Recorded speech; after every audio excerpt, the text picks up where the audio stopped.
তো গাইস আজকে সকাল সকাল যে আমার উপরে এত অত্যাচার হচ্ছিল ভাই, এটা সহ্য না করতে পেরে ভাই আমি উঠেই পড়লাম।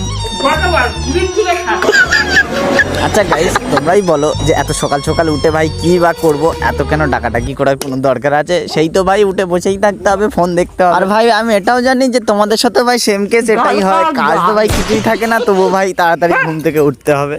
আর কিছু খুঁজে পাচ্ছিলাম না, তাই মাকে বিরক্তই করছিলাম। আর এত চেঁচামেচির কারণে আমাদের ছোট ডন উঠে পড়লো। আর আজকের ওয়েদারটা যে কেমন ছিল ভাই বুঝতেই পাচ্ছিলাম না, কারণ সকাল না হতে হতেই শুয়ারের বাচ্চা মানে হাঁসের বাচ্চা কোনো ধান খেতে শুরু করে দিয়েছিল। আর শালা এই মালটার তো কাজই নেই, দেখছি ঘুমিয়েই যাচ্ছে। এবার উঠে পড়ো শোনা, যতই বলো মালটার কানে ঢুকবে না, শালা ছাগল।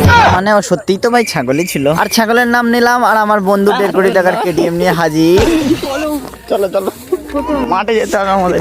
তারপরে ভাই আমার চীন থেকে অর্ডার দেওয়া 1.5 কোটি টাকার দামের প্যান্টটা বার করে নিয়েছিলাম। আর তোমরা কি ভাবছো ভাই প্যান্টটা কি ফাটা? না ভাই, এটা নতুন ট্রেন্ডিং চলছে, যেখান থেকে খুশি সেখান থেকে পা বার করে দেবে।